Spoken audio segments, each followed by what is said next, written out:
안녕하세요. 김동희입니다. 지방채 대비 모의고사 수업 시작하도록 하겠습니다. 지금 진행하는 모의고사 수업은 6주 과정으로 진행이 됩니다. 그리고 하루에 3회 분량씩 수업이 진행이 되어서 총 18강으로 수업이 진행이 될 것입니다.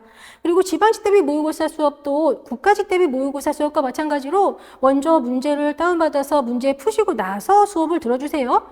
그리고 문제 푸시는 시간은 일단 회차당 한 20분 정도 시간 가지고 문제 풀어주시다가 점점 회차가 진행이 될수록 시간을 줄여가는 연습을 해주시면 좋겠습니다. 실제 시험장에서는 시간 조절하는 것도 굉장히 중요해요. 그래서 모의고사를 통해서 좀 문제 풀 때 시간 조절하는 연습을 같이 해주시면 좋겠습니다. 그리고 수업 들으시고서 복습을 하실 텐데 복습을 하실 때에는 반드시 이론서에서 해당 내용을 찾아서 확실하고 꼼꼼하게 이론서를 읽으면서 복습을 해주셔야 합니다. 가끔 가다가 보면은 복습하실 때 프린트만 가지고 문제랑 답만 외우는 방식으로 복습하시는 분들이 계세요. 그런데 그런 식으로 복습하시면 절대 안 됩니다. 그렇게 문제하고 답만 외우는 방식으로 복습을 하시면 실제 시험장에서 살짝 표현이 달라진다거나 아니면 한 번 더 생각을 해야 되는 문제가 나온다거나 했을 때 답을 못 찾는 불상사가 생길 수 있어요. 그래서 확실하게 이해도가 높아지게 복습을 하기 위해서는 이론서를 읽어주셔야 되거든요. 이론서를 꼼꼼하게 보면서 복습하는 거 강조를 드릴게요. 굉장히 중요한 거거든요. 꼭 확실하게 복습하셔야 합니다. 그리고 우리 이제 국가직 시험 끝나고 나서 아직까지 좀 집중이 안 되고 마음을 못 잡고 계시는 분들이 계실 텐데요. 이제는 진짜로 마음을 다 잡고 지방직 대비를 확실하게 해야 될 때가 됐어요. 사실 뭐 국가직 시험 결과가 내가 생각하기에 좀 만족스럽지 못하다 이런 분들도 많이 계실 텐데 지방직 시험 때까지 충분히 시간 효율적으로 쓰면서 확실하게 대비하시면 지방직에서 충분히 좋은 결과 얻으실 수 있거든요. 하루도 시간 허투루 쓰면 안 돼요. 지방직 시험 때까지 준비 확실하게 하면 진짜 좋은 결과 얻을 수 있으니까 자신감 가지고 마음 다 잡고 이제 진짜로 지방직 대비에 전념해 주세요. 당부 좀 드릴게요. 그리고 우리 모의고사 수업 같은 경우 항상 점수가 높게 안 나온다고 해서 상심한다거나 하시는 분들이 계신데 전혀 그러실 필요 없습니다. 우리는 실제 실력 발휘는 진짜 시험장에 들어가서 하면 돼요. 시험장에 들어가기 전에 이런 모의고사 문제풀이 이런 거 다루는 이유는요. 부족한 부분을 찾아내기 위해서 하는 거거든요. 그래서 오히려 시험장에 들어가기 전에는 많이 틀리는 게 좋아요. 많이 틀렸다는 거는 부족한 부분을 그만큼 많이 찾아냈다는 거거든요. 부족한 부분을 많이 찾아내고 그 부족한 부분을 확실하게 메꾼 사람은 실제 시험장에서 아무래도 좋은 결과를 얻을 수밖에 없겠죠. 그죠? 부족한 부분을 많이 찾아내는 게 좋은 거니까 점수 높게 안 나온다고 해서 막 상심하고 막 너무 실망하고 그러실 필요 전혀 없으십니다. 우리는 그 부족한 부분 찾아내고 메꾸는 거, 그게 진짜 목적인 거예요. 그리고 국가직도 그렇고 지방직도 그렇고 항상 필기합격자 발표나면 제가 면접 자료를 보내드리고 있습니다. 네이버에 카페에 있는 거 아시죠? 네이버 카페에 면접 자료 신청 게시판이 있어요. 이제 국가직도 그렇고 지방직도 그렇고 필기합격 발표 나면 필기 합격하신 분들은 그 면접 자료 신청 게시판에다가 면접자료 신청해 주세요. 그러면 제가 메일로 면접자료 보내드립니다. 그런데 아무래도 면접자료 신청을 하시려면은 우수회원으로 등업이 되어 있어야 되거든요. 지금 이렇게 시간이 있을 때 미리 우수회원 등업 미리미리 좀 해주세요. 그리고 필기 합격하시고 게시판에다가 면접자료 신청해 주시고요. 그러면 이제 본격적으로 문제풀이를 시작을 해볼 건데요. 아무래도 오늘은 이제 첫날이다 보니까 좀 수월한 문제들 위주로 좀 구성을 해봤습니다. 1번 문제 보도록 하겠습니다. 치수지와 무인목지 등에 대한 지휘평가 방법을 물어보는 문제이고요. 정답은 3번입니다. 지휘평가 방법은 커다랗게 세 가지로 우리가 구분해 볼 수가 있습니다. 먼저 지휘 지수에 의한 방법, 그리고 환경인자에 의한 방법, 지표 식물에 의한 방법, 이렇게 세 가지로 구분을 할 수가 있죠. 그런데 그 중에서도 지위 지수에 의한 방법에는요, 지위지수 분류곡선에 의한 방법과 지위지수 분류표에 의한 방법이 해당합니다. 1번 보기, 2번 보기는 지위 지수에 의한 방법에 해당하는 것입니다. 그런데 1번 문제는 치수지와 무인목지 등에 적용하는 지휘평가 방법 물어보고 있습니다. 치수지, 무인목지 이런 곳은 지휘평가에 이용할 만한 나무가 별로 없는 곳이에요. 그래서 이런 곳에서는 지휘평가하기 위해서 환경인자를 활용합니다. 구체적으로 토양단면인자 등을 활용해서 지위를 평가합니다. 정답은 3번입니다. 예, 그리고 지표식물에 의한 방법이라고 하는 것도 있죠. 이 지표식물에 의한 방법은 환경 조건에 따라서 생육하는 식물종에 차이가 있다는 점을 이용해서 지위를 평가하는 방법입니다. 그리고 지표식물에 의한 방법 같은 경우는요, 한랭하면서 지표식물의 종류가 적은 곳에서 주로 사용하고요. 지표식물은 개체보다는 군락의 신뢰도가 높습니다. 1번 문제 정답 3번입니다. 2번 문제 보도록 하겠습니다. 산림의 물질수학 사정에서 장래에 거두어들일 수학을 사정하는 방법이 아닌 것을 물어보는 문제이고요. 정답은 4번입니다. 지금 4번 보기 보시면 매목조사에 의한 방법이라고 써있죠. 이 매목조사에 의한 방법은요, 앞으로 곧 벌채할 경우에 이용하는 방법입니다. 그래서 앞으로 곧 벌채할 경우에는 앞으로 곧 벌채할 경우에는 매목조사법과 표준지 측정법과 목측법 등을 이용해서 제적을 측정합니다. 지금 이건 뭐냐면 이거는 이제 내가 조만간 벌채할 거야. 이제 진짜로 뭐 예를 들어서 뭐 내일이라도 벌채할 거야. 그렇게 곧 조만간 벌채할 경우 그때는 매목조사법, 표준지 측정법, 목측법 이런 것들을 이용을 해서 현재 제적을 측정을 한다는 얘기예요. 그런데 1번, 2번, 3번 보기 내용은 장래에 거두어들일 수학을 사정하는 방법입니다. 1번, 2번, 3번 보기 이거는 구체적으로 예를 들어서 뭐 한 10년 후 정도에 어느 정도 수확량을 얻을 수 있을지 알아보고 싶다. 그러면 그때 1번, 2번, 3번 보기에 있는 방법을 적용하는 거예요. 요거는 당장 뭐 내일이라도 뭐 다음 주라도 가가지고 내가 벌채를 할 거야. 막 이럴 때 진짜로 이거는 이제 내가 바로 이제 금방 벌채할 거야. 요럴 경우에 그때 현재 제적 이 정도구나. 이 정도 내가 그러면 뭐 내일이라도 가서 벌채하면 이 정도 수확을 얻을 수 있겠구나. 이런 거를 알아보는 거. 1번, 2번, 3번은 10년 후 또는 20년 후 그럴 때 어느 정도 수확량을 얻을 수 있냐. 그런 거 알아보고 싶을 때 1번, 2번, 3번 이런 거 적용하는 거라고요. 이거 잘 구분하셔야 합니다. 장래에 거두어들일 수확을 사정하는 방법 그리고 앞으로 곧 벌채할 경우에 이용하는 방법. 이게 은근 헷갈려요. 이거 은근 헷갈리니까 잘 구분해 주세요. 예, 그리고 이제 3번 문제 가보도록 하겠습니다. 공사일인 경영계획서 작성 시 산림 현황의 일반 사항이 기재하는 항목에 대한 설명으로 옳은 것을 물어보는 문제이고요. 정답이 4번이네요. 일단 1번부터 한번 보도록 하겠습니다. 1번 소유자에 대해서 언급을 하고 있네요. 그죠? 소유자 같은 경우 산림 소유자의 성명만을 기재한다가 아니라 산림 소유자의 성명 또는 기관명, 단체라고 한다면 단체명을 기재합니다. 산림 소유자의 성명만 기재하는 게 아니라 단체라고 한다면 단체명을 기재하고 기관이라고 한다면 기관명을 기재를 해야 한다고요. 그래서 1번 틀렸습니다. 여기 2번 보기 볼게요. 산림 소재지에 대해서 언급을 하고 있네요.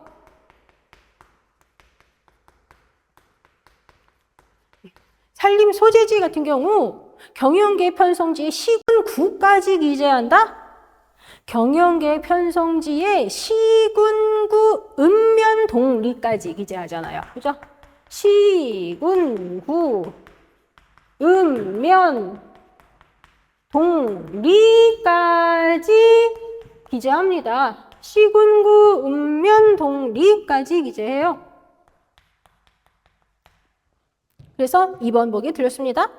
3번 보기 봐주세요. 면적에 대해서 언급을 하고 있어요. 그런데 3번 보기 면적을 제곱미터 단위 정수로 기록한다? 아니잖아요. 헥타르 단위 정수로 기록하잖아요. 그렇죠? 헥타르 단위 정수로 기록을 합니다. 그리고 필요한 경우에 소수점 한 자리까지 기재할 수 있어요. 1번, 2번, 3번은 틀린 거예요. 그리고 여기 4번 보기가 옳은 내용이죠. 산지구분 같은 경우 산지관리법 제4조의 산지구분을 기재하여 산지의 합리적인 보존과 이용에 부합되도록 한다. 정답 4번입니다. 그리고 이 산림 현황의 일반 사항에 해당하는 것은요. 여기 보기에서 언급하는 소유자 산림 소재지, 면적, 그리고 산지구분 외에도 지번, 인반, 소반, 경사도 이 4가지 사항까지 더 같이 포함된다는 거, 이것도 같이 기억을 하셔야 합니다. 이거는 우리 파트 3에서 확인하실 수 있으신 사항이죠. 그리고 교재 보시면은 이거는 표로 언급이 되어 있어요. 그래서 지금 제가 말씀드린 지번, 인반, 소반, 경사도까지 표에 같이 언급되고 있으니까 꼭 확실하고 꼼꼼하게 복습해 주셔야 합니다. 3번 문제 정답 4번이고요.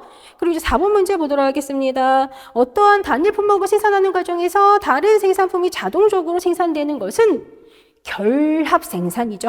정답 2번. 정답 2번입니다. 지금 이 문제 같은 경우는 1번 보기에 있는 경합 생산과 2번 보기에 있는 결합 생산 이 두 개의 구분을 하시라고 문제를 낸 거예요. 그리고 이거 결합 생산, 경합 생산 구분할 줄 아냐 이런 거가 또 이게 은근히 또 여러 번 출제가 됐었단 말이죠. 정답은 2번입니다. 그러면 1번에 있는 경합생산이라고 하는 게 뭔지 요거부터 한번 말씀을 드려볼게요. 예, 경합생산이라고 하는 것은 두 품목을 생산하는 과정에서 어느 한 품목의 산출이 다른 품목의 산출을 감소시키는 생산 과정, 그게 경합생산이에요. 그래서 1번에 있는 경합생산이랑 2번에 있는 결합생산 요거 반드시 구분을 해주세요. 정답 2번이고요. 이거 우리 교재 파트 8에서 확인을 하실 수가 있으십니다. 5번 문제 보도록 하겠습니다. 인분밀도의 척도에 대한 설명으로 옳지 않은 거 물어보는 문제이고요. 정답은 2번. 정답 2번이에요. 2번 보기 보시면 RSI에 대해서 언급을 하고 있습니다. 이거는 우리가 RSI의 정의가 뭔지를 알면 사실 2번이 틀렸다는 거는 쉽게 알아볼 수가 있어요. RSI라고 하는 거는 상대공간지수죠?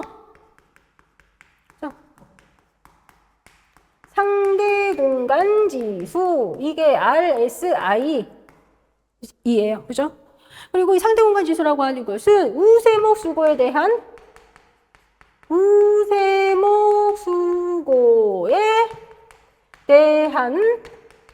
임목간 평균 거리의 백분율을 의미합니다.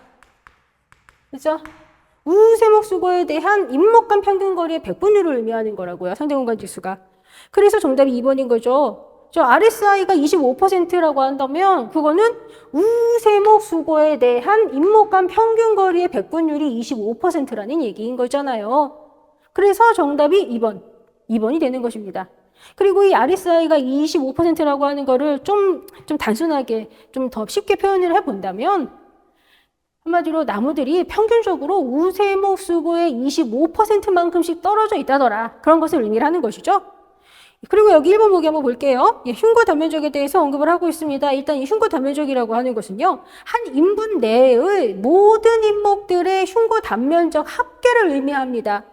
그리고 단위 면적당 제곱미터로 측정을 합니다. 그리고 흉고 단면적은 인분 수학 모델에서 밀도 나타내는 척도로 활용하고 있습니다. 1번 맞죠? 그리고 여기 3번 보기 봐주세요. 제적보다 흉고 단면적 파악이 용이하기 때문에 산림교육 분야에서 일반적으로 흉고 단면적을 인목도 산정 기준으로 활용을 하고 있다라고 얘기하고 있어요. 이 3번 보기에 인목도라고 하는 단어가 나왔으니까 인목도 정의 한번 적어보도록 하겠습니다. 인목도 정의 진짜 중요한 거 아시죠? 인목도라고 하는 것은 이상적인 인분의 제적도는 이상적인 인분의 제적도는 흉고 단면적에 대한 실제 인분의 제적도는 흉고 단면적 비율을 의미합니다. 이게 인목도입니다. 이렇게 인목도를 산정을 할 때는요, 제적도는 흉고 단면적 이런 거를 이용을 해서 우리가 인목도를 산정을 한다고요. 그런데 아무래도 제적, 이 제적 파악하는 것보다는 흉고단면적 파악하는 게 좀 더 쉽다 보니까 그래서 산림경영 분야에서 일반적으로 흉고단면적을 인목도 산정할 때 주로 활용을 한다라는 얘기가 여기 3번 보기에서 언급이 되고 있는 것입니다. 그리고 여기 4번 보기 볼게요. 약 50의 상대 밀도에서는 인부 생장이 서서히 감소되며 상업적 감벌이 요구된다. 이거 맞는 사항이죠. 그리고 이거하고 또 같이 알고 있어야 되는 수치도 또 있죠. 약 60에서 65의 상대 밀도. 그죠? 약 60에서 65의 상대 밀도에서는 인목의 생장 능력이 크게 감소되는 것으로 평가를 합니다. 그거 같이 기억을 해주세요. 5번 문제 정답 2번입니다. 6번 문제 보도록 하겠습니다. 흉고직경 10cm, 수고 10m, 형수법을 활용해서 계산한 입목의 제적이 0.0785 세제곱미터인 경우 흉고 형수를 물어보는 문제입니다. 정답은 4번입니다.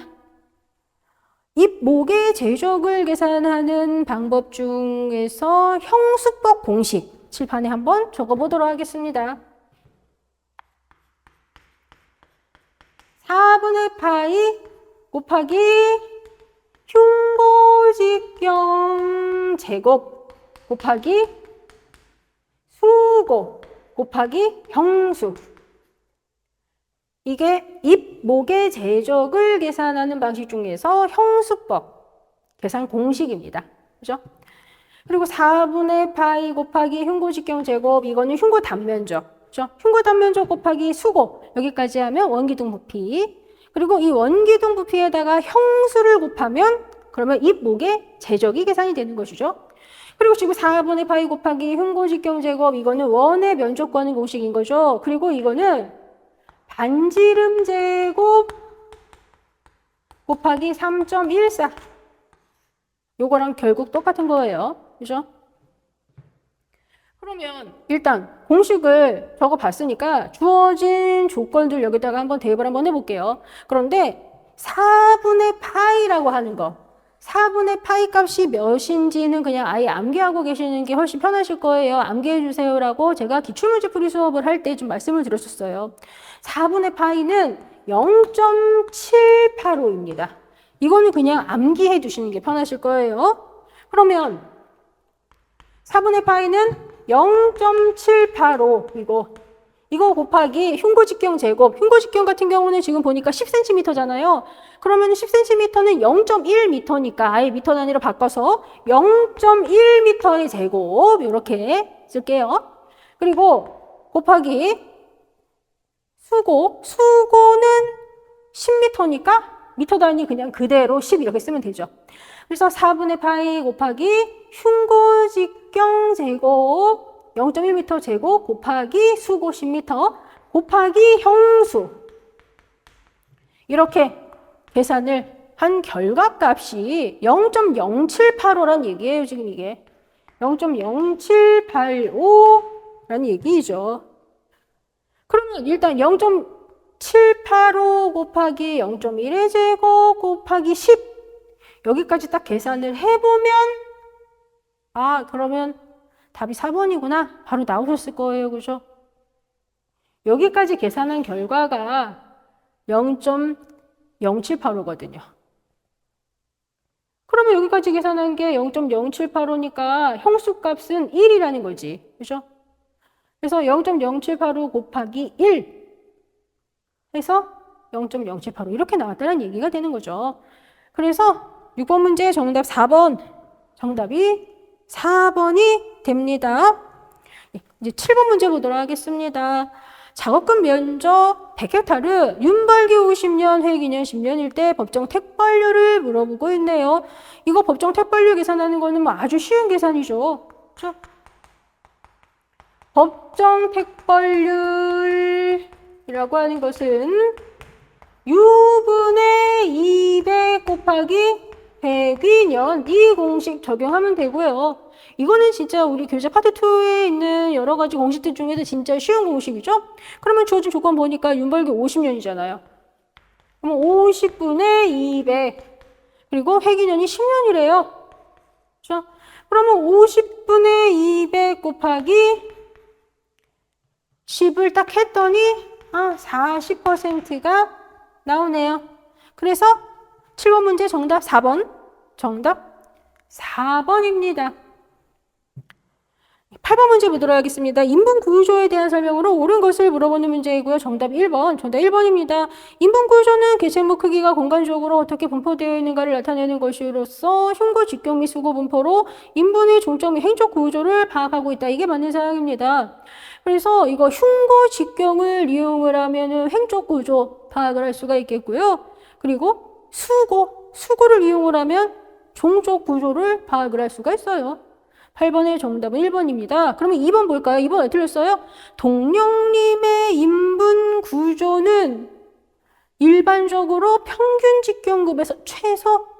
지금 이거는 보자마자 이거는 틀렸다 다 알아보셨을 거예요. 그죠? 동령님의 인분 구조는 어때요? 동령님의 인분 구조는 가로축이 직경, 그죠? 세로축이 본수. 그리고 동령님은 종모양 정규분포 형태.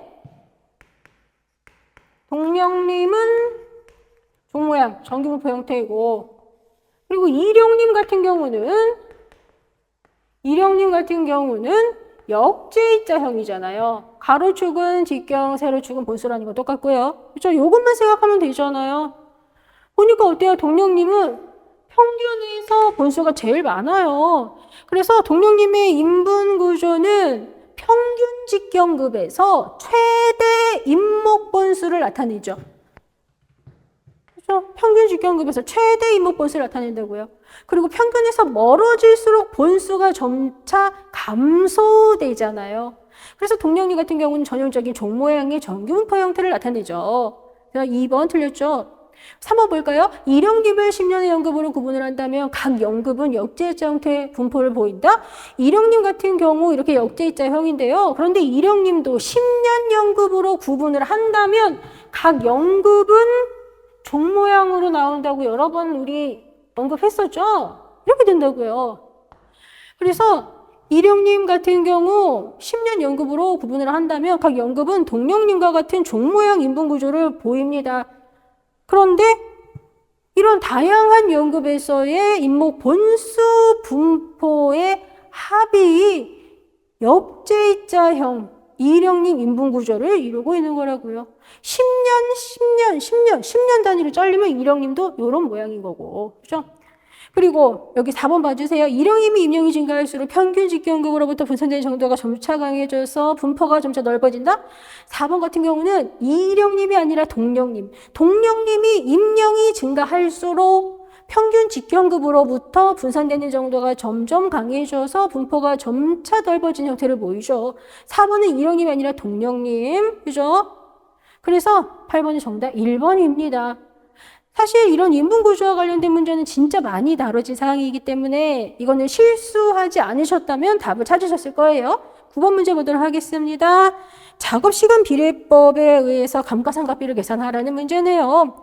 주어진 조건 보니까 취득 원가가 70만 원, 폐기할 때 잔존가치 2만 원, 그리고 총 사용 가능 시간 4만 시간이고 실제 작업 시간이 2만 시간이다. 이럴 때 감가상각비 계산을 하시오. 그러면 일단 먼저 우리는 시간당 감가상각비부터 계산을 해야 합니다. 그죠? 시간당 감가상각비 계산하는 공식 한번 칠판에 한번 적어볼게요.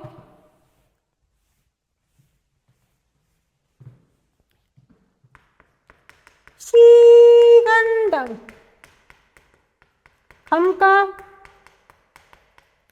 감가상각비 계산하는 공식은 취득 원가 빼기 잔존 가치. 취득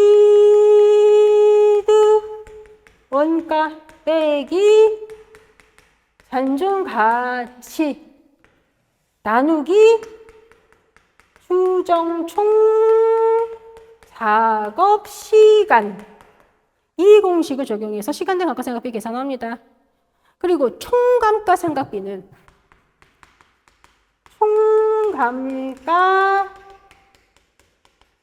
총감가상각비라고 하는 것은 시간당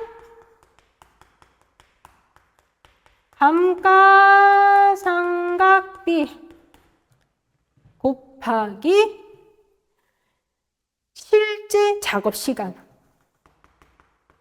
실제 작업 시간. 이게 총 감가상각비 계산하는 공식이죠.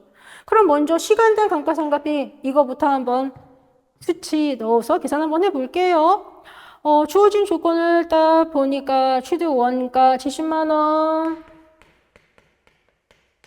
그리고 잔존 가치 2만 원, 그리고 추정 총 작업 시간 4만 시간. 그죠?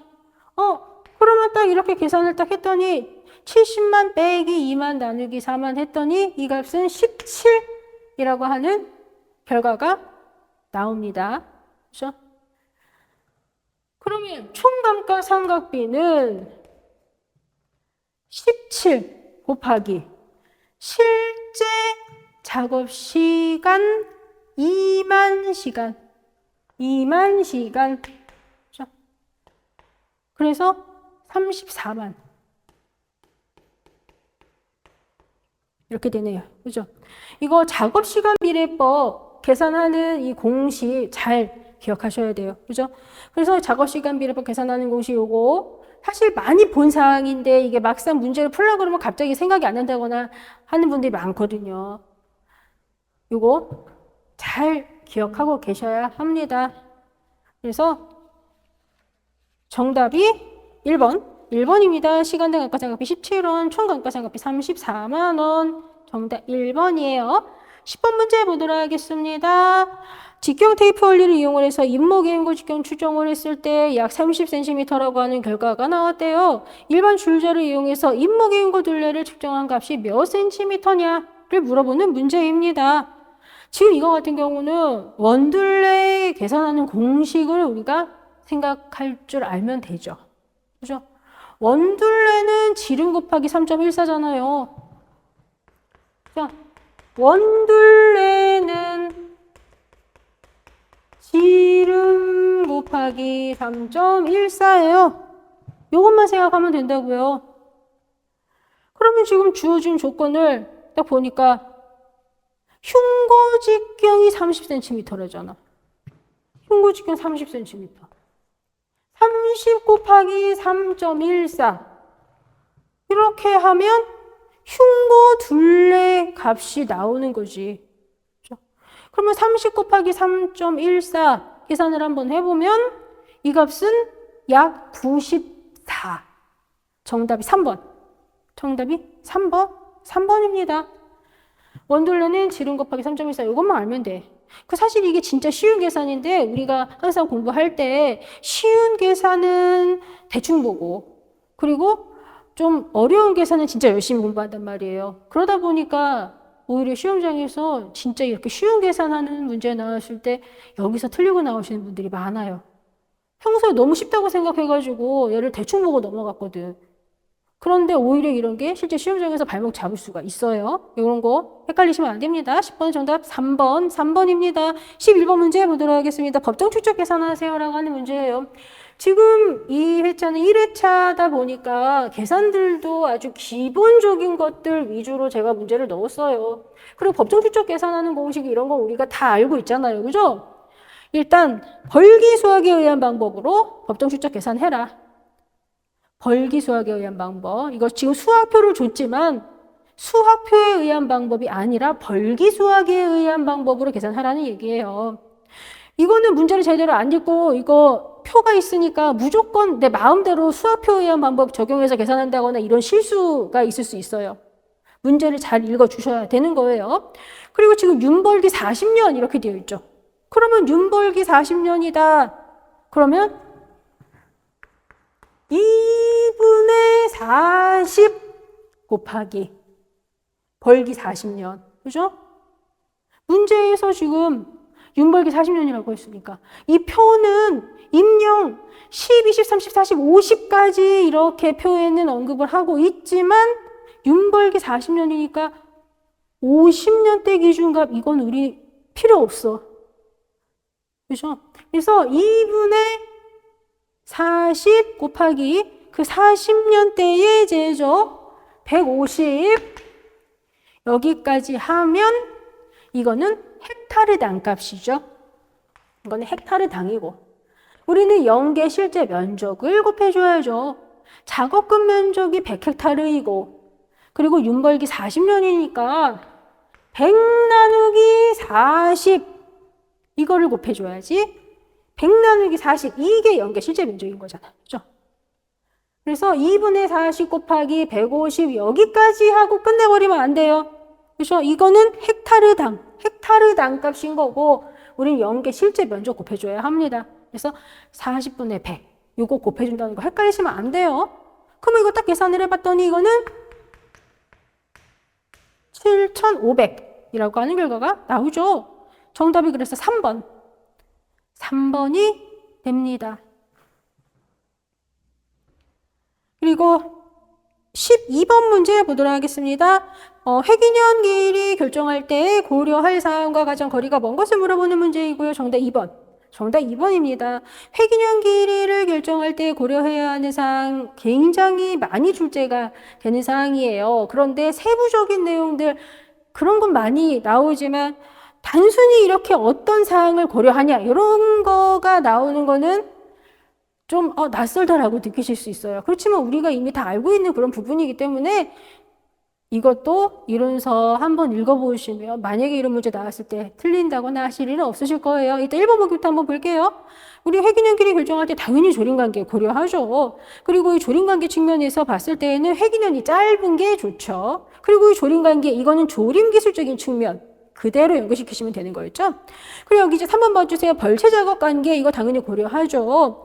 아무래도 벌채작업적인 면과 회기년 길이를 결부시켜 본다면 긴 회기년이 더 유리하죠.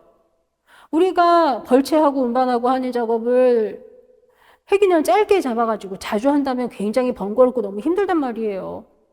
그래서 벌채 작업 관계를 고려하면 회기년 길게 잡아가지고 아예 한 번 들어갔을 때 많이 벌채해가지고 끌고 나가고 자주 안 들어가는 게 더 유리하다고요. 그죠?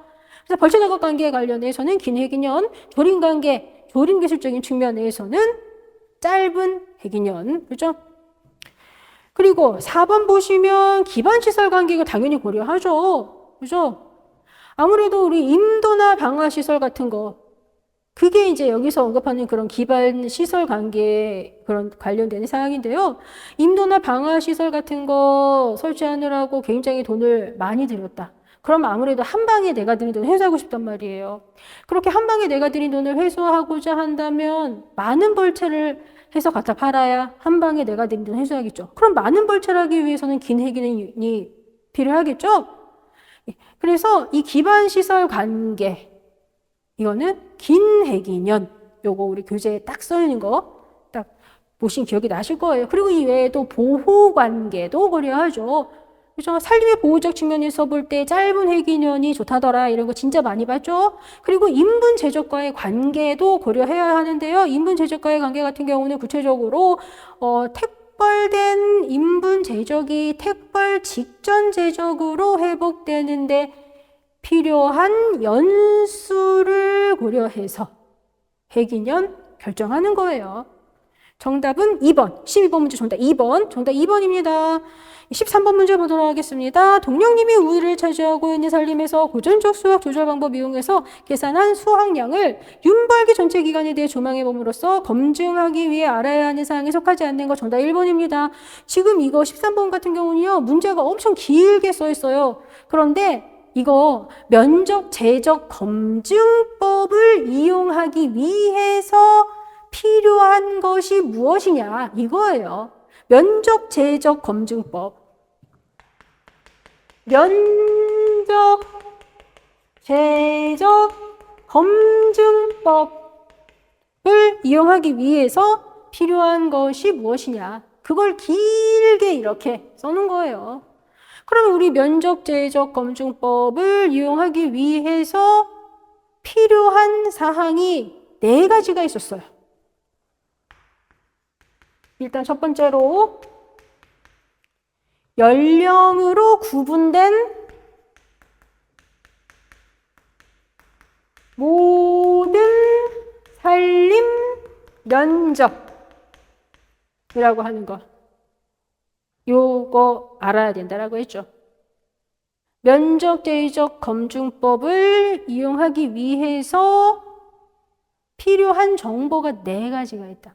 첫 번째가 연령으로 구분된 모든 산림 면적이라고 하는 것을 알아야 한다. 그리고 두 번째가 수학시까지 각 연령의 생장량을 계산할 수 있는 능력이 있어야 된다고 했었고, 그리고 노령 인분을 우선 벌채한다는 것과 같은 인분수학 우선순위 결정, 이것도 필요했죠. 거기에다가 미래 인분을 위한 윤벌기 또는 벌기령이라고 하는 것도 필요하다고 했었다고요. 정답 1번이에요. 면적으로 구분된 인력이 아니라 연령으로 구분된 모든 산림 면적이 필요한 거라고요. 정답 1번이에요. 그리고 여기 14번 볼게요. 지금 보니까 공식이 있고요. 이 식에 나타내는 벌기령이 무엇이냐? 라는 문제네요. 정답 1번. 산림순수익 최대의 벌기령이 정답입니다. 이 산림순수익 최대의 벌기령이라고 하는 것은요, 말 그대로 산림에서 얻는 순수익이 최대가 되는 시점을 벌기가 되게 하자. 그게 산림순수익 최대 벌기령이에요. 그런데 공식을 보니까 지금 어떻게 써 있어요? 공식을 보니까 AU 플러스 시그마 T 빼기 C 플러스 UV 나누기 U 이렇게 되어 있다고요. 그리고 지금 여기에서 AU 주벌수와 이거는 시그마 D는 간벌수와 합계, 그리고 지금 C는 조림비, 그리고 V는 관리비 이거고요. 그래서 주벌수와 간벌수와 합한 거 이게 뭐예요? 여기 AU 플러스 시그마 D까지 이거는 한마디로 총수익인 거죠. 그죠? 그래서 총수익 빼기 총비용 그거예요. 분자값이. 그죠? 그리고 이렇게 총수익 빼기 총비용 이렇게 해서 나온 값을 벌기령 또는 윤벌기 이렇게 표현하는 것으로 나눈 값이 가장 크게 나오는 시점을 벌기로 정하자. 이게 산림순수익 최대의 벌기령인 것이죠. 그런데 이 산림순수익 최대의 벌기령 같은 경우 딱 공식을 보니까 어때요? 이 공식이 시차를 고려하지 않는구나. 그죠? 그리고 조림비에 대한 이자, 관리비에 대한 이자 그런 거 계산을 안 하는구나. 그게 굉장히 큰 단점인 거예요. 그죠? 산림순수익 최대의 벌기령 같은 경우 이 공식을 적용을 해가지고 이 공식 적용해서 계산한 결과값이 가장 크게 나오는 시점을 벌기로 정하는데 이 공식은 시차를 고려하지 않아요. 조림비에 대한 이자, 관리비에 대한 이자 계산 안 해. 그게 굉장히 큰 약점이다. 이거 굉장히 특징적인 사항이죠. 그리고 이 산림순수익 최대 벌기령 같은 경우는 벌기령 가운데 가장 긴 벌기령을 나타냅니다. 이렇게 긴 벌기령을 나타내면 공유림이나 구규림 같은 곳에 적용할 수 있다라고 했었어요. 그래서 14번 정답 1번이고요. 그리고 여기 2번 보시면 토지순수익 최대 벌기령은 뭐예요? 토지 기만가 계산해서 그 값이 가장 크게 나오는 시점 벌기로 정하자 이거죠. 간단하게 얘기하면. 그리고 여기 3번, 4번도 그냥 간단하게 한번 얘기해 볼게요. 3번 제적수학 최대 벌기령. 이거는 벌기 평균 제적 성장량이 최대가 되는 시점을 벌기로 정하자 이거죠. 그리고 4번 공유적 벌기령 같은 경우는 용도, 그죠? 용도가 핵심 키워드예요. 그래서 용도에 맞는 크기가 되는 시점을 벌기로 정하자 이거죠. 14번 정답 1번입니다. 15번으로 한번 가보도록 하겠습니다. 이 법의 생산기간에 대한 설명으로 옳지 않은 것을 물어보는 문제이고요. 정답 4번입니다. 사실 지금쯤 되면은 이 15번 문제는 보너스 문제라고 얘기해도 되는 문제인 거죠. 4번 보시면 예비벌 시작해서 후벌 마칠 때까지 기간을 갱정기라고 한다라고 되어 있는데 이거 갱정기 아니고 갱신기라는 거 다 알아보셨을 거예요. 그죠? 예비벌이 시작해서 후벌 마칠 때까지의 기간은 갱신기. 정답 4번입니다. 그죠? 계량기, 정리기, 갱정기 이게 똑같은 거잖아. 갱신기는 헷갈리면 안 돼요. 그죠? 그런데 실제 시험에서도 이거 갱신기하고 계량기 이런 거 내용 섞어가지고 갱신기 갱신기에 대한 설명을 구분을 해라 또는 뭐 계량기에 대한 설명을 구분을 해라 이런 문제가 많이 나오고 있죠. 그리고 이런 거는 우리가 확실하게 숙지해야 되는 그런 개념인 것이고요. 그렇죠? 이따 1번부터 한번 볼게요. 예, 계량기가 뭔지 언급을 하고 있네요. 예, 계량기는 여기 적은 것처럼 정리기, 갱정기 이렇게 부르기도 하죠. 그런데 이 계량기라고 하는 거는 불법적인 연극관계를 법적인 연극으로 정리하는 기관이에요. 그래서 불법적인 연극관계를 법정 연극관계로 시정해서 경제적 손실을 적게 하기 위해서 설정하는 기간인 것이고, 그리고 노령인분이 많은 작업급 같은 경우는 윤벌기보다 짧은 기간을, 그리고 유령인분이 많은 작업급에서는 윤벌기보다 긴 기간을 잡아줍니다. 그리고 이 정리기는 정리 목적이 이루어질 때까지만 일시적으로 설치하는 것이고, 그리고 개벌 작업 실시하고자 하는 살림에 적용하는 기간 개념이에요. 그래서 이거 정리기 개벌 작업을 실시하고자 하는 살림에 적용하는 기간 개념이다. 이것도 또 여러 번 출제가 됐었어요. 그죠? 그리고 여기 3번 보시면 갱신기에 대해서 언급을 하고 있는데, 그런데 이 갱신기라고 하는 것은 예비벌을 시작해서 후벌 마칠 때까지의 기간이 갱신기라고 좀 전에 언급을 했죠. 그런데 갱신기는 3벌 작업에서의 갱신기 정의하고 개벌 작업에서의 갱신기 정의, 우리 그거 같이 기억을 해야죠. 4번 보기, 이거는 산벌 작업에서의 갱신기 정의예요. 그죠? 그런데 개벌 작업에서의 갱신기는 벌채 후 벌채목이 반출되고 새로운 살림이 성립될 때까지의 연수. 그게 개벌 작업에서의 갱신기이고, 개벌 작업에서 갱신기가 있다면 그때는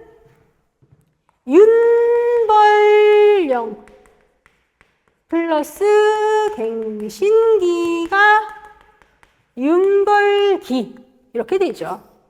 개벌 작업을 하는데 갱신기가 있다면 윤벌령 플러스 갱신기는 윤벌기 이렇게 됩니다. 그런데 만약에 갱신기가 없다면 윤벌령과 윤벌기가 일치하죠. 그래서 정답 4번입니다. 16번 볼게요. 임지의 특성에 대한 설명으로 옳은 거 정답 2번입니다. 일단 1번부터 보도록 하겠습니다. 임지는 유집이 많이 안 들어요.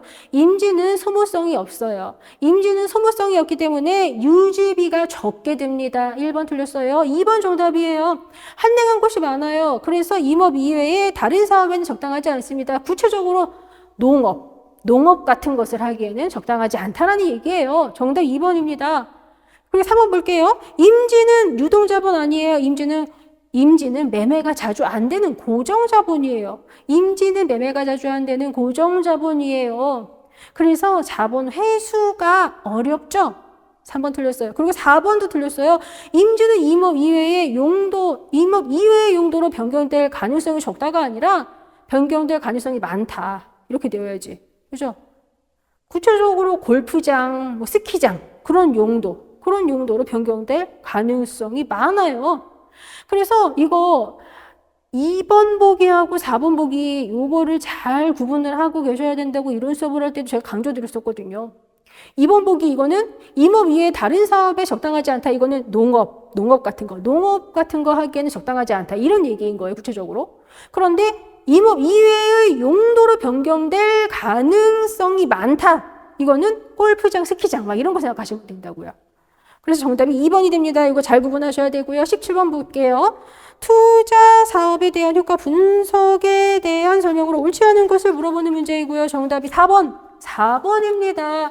이거는 재무 분석과 경제 분석 걔네와 관련해가지고 한 가지 개념만 확실하게 알고 있으면 답이 4번이라는 걸 우리가 생각할 수 있어요.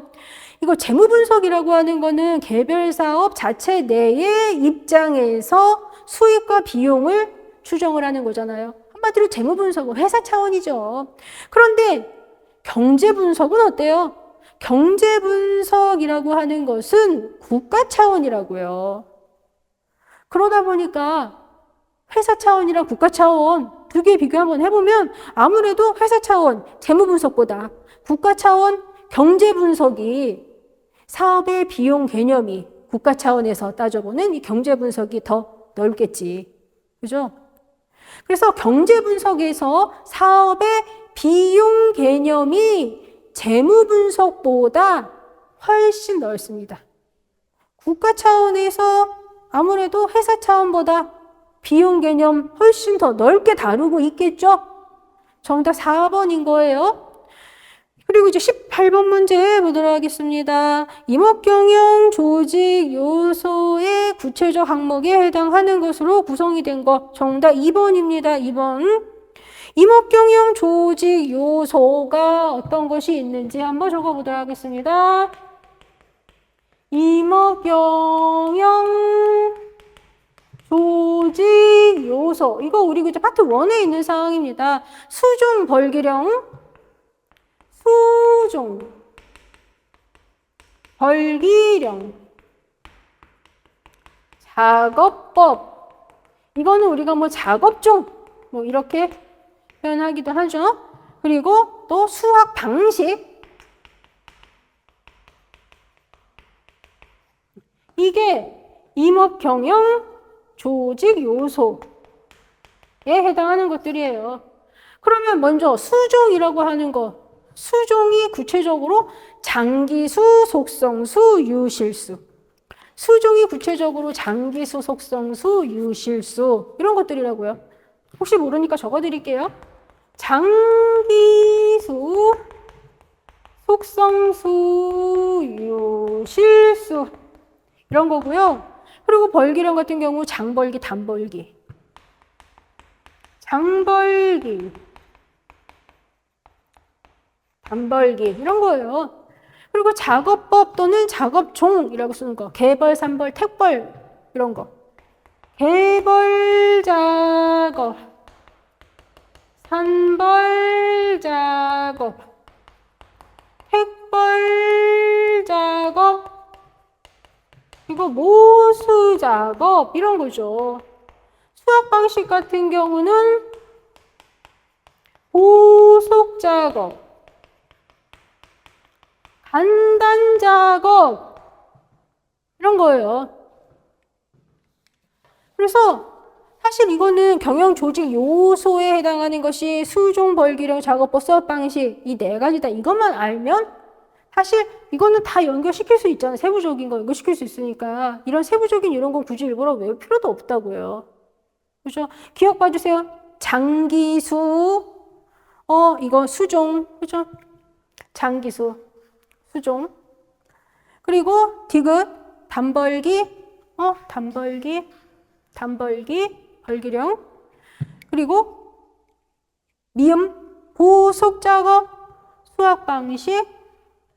그리고 개벌 작업, 작업법 또는 작업종 이렇게 표현하는 거. 정답이 그래서 2번. 정답 2번이 됩니다. 그리고 지금 보시면 뭐 집약성이라거나 거리성, 시장성, 자연환경 이런 것들이 지금 나와 있어요. 이것도 어디선가 봤다라고 생각이 드실 건데요. 이거는 경영 조직상의 유의점과 관련해서 언급되는 내용들입니다. 전부 다 파트 1에서 확인하실 수 있으세요? 18번 문제 정답 2번입니다.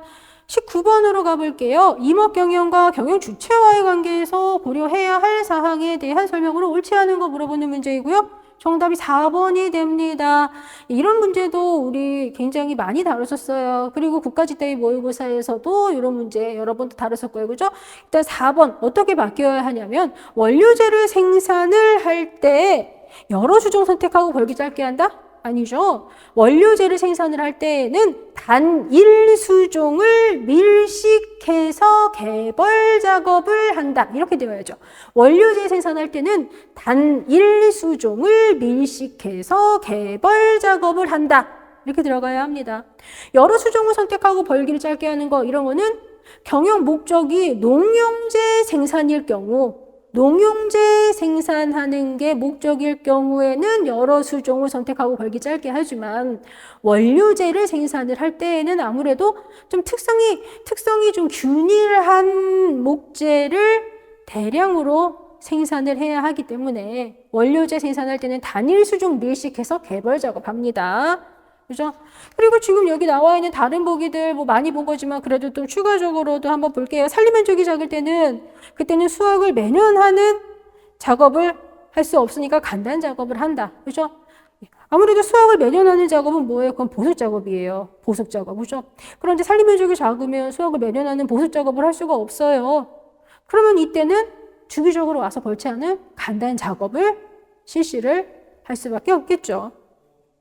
그리고 경영기술이 부족할 경우에는 조방적 경영에 맞는 수종을 선택하고 간단한 작업을 하도록 해야죠. 2번 보기에서 얘기하는 간단한 작업이랑 1번 보기에서 얘기하는 간단 작업은 완전 다른 거 아시죠?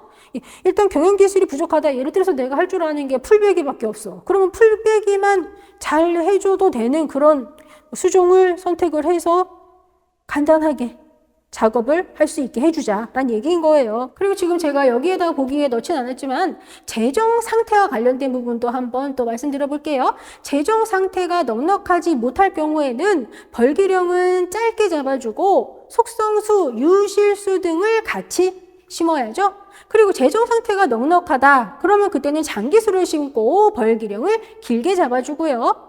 그리고 자가 노동력이 많을 경우에는 밀식조림을 해서 집약 경영을 하죠.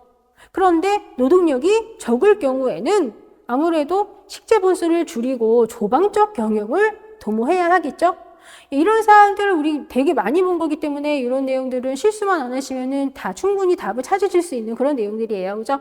20번으로 가보도록 하겠습니다. 수익성 분석에 대한 설명으로 옳지 않은 거 물어보는 문제이고요. 정답이 2번. 정답 2번입니다. 2번 보기 같은 경우는 자본 순수이익에 대해서 얘기를 하고 있습니다. 자본 순수이익은 자본을 투하하려고 할 때 임업경영 내부의 여러 부문 또는 임업경영 이외의 다른 부문 중 어디에 투하하는 것이 좋을지를 판단하는 데 중요한 지표이다 이렇게 되어 있어요. 2번에서 설명하는 것은요. 자본 순수익이 아니라 자본 이익률에 대한 설명이에요. 자본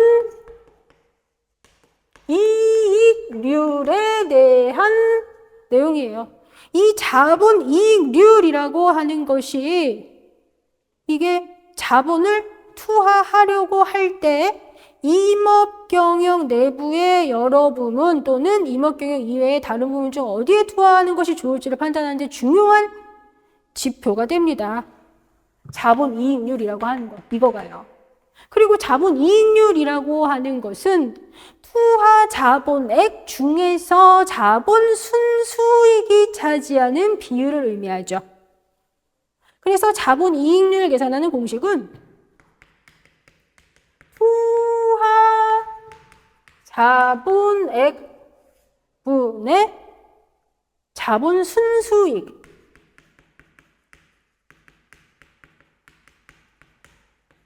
곱하기 100 이렇게 해서 자본이익률 계산합니다.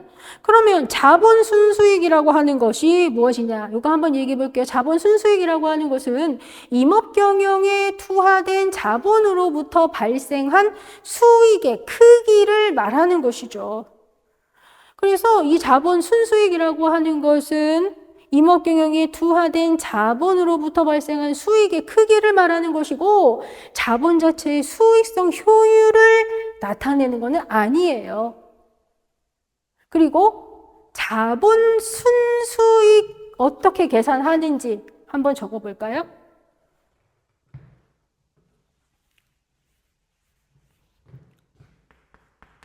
자본 순수익이라고 하는 것은 조수익 빼기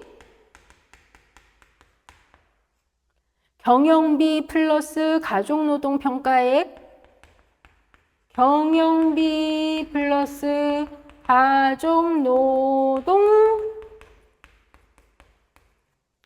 가족노동평가액 플러스 자기토지지대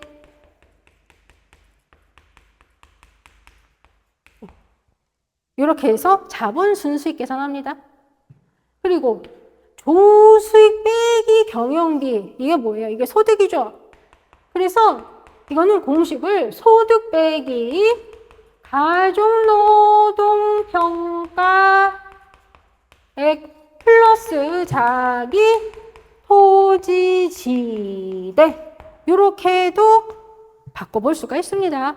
20번 정답은 2번이 됩니다. 그럼 1번 보기도 한번 보도록 하겠습니다. 1번 보기 보시면 수익성 산출에서 일반적으로 소득은 조수입에서 경영비 뺀 것인데 임업 측면에서 보면 임업소득은 임업 조수익에서 임업 경영비를 뺀 것을 의미한다. 이렇게 되어 있어요. 사실 지금 이거 소득에 대한 거는 이미 칠판에다 제가 적은 거나 마찬가지예요. 그죠? 봐보세요.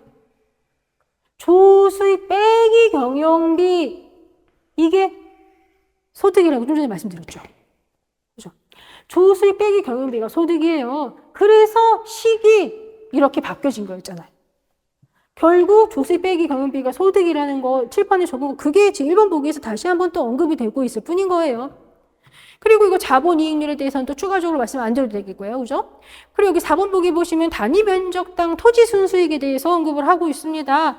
이 토지 순수익이라고 하는 것은 소유 토지에 대한 수익성 지표예요.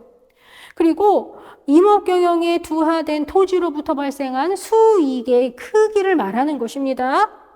그리고 단위 면적당 토지 순수익은 토지를 얼마나 유용하게 이용했는가를 나타내는 토지 효율성 지표이고, 그리고 일반적으로 10아르당 토지 순수익 많이 이용합니다. 그리고 토지 순수익이라고 하는 것은 순수익 플러스 자기 토지지대, 이렇게 해서 또 우리가 토지 순수익 계산할 수가 있습니다. 그래서 20번 정답은 2번입니다. 이렇게 해서 지방지대 모의고사 1회차를 풀어봤는데요. 지금 아무래도 지금 이거는 1회차다 보니까 좀 쉬운 문제들 위주로 구성을 했어요. 항상 모의고사 문제풀이 할 때 첫날 다루는 문제들은 좀 쉬운 문제들 위주로 좀 구성을 하고 있습니다. 그런데 지금 진행하는 이 지방지대 모의고사는 6주 과정으로 진행이 되다 보니까 제가 생각했을 때 한 3주 정도는 쉽게, 그리고 3주 정도는 좀 어렵게, 그렇게 좀 균형을 맞춰볼까 생각 중이에요.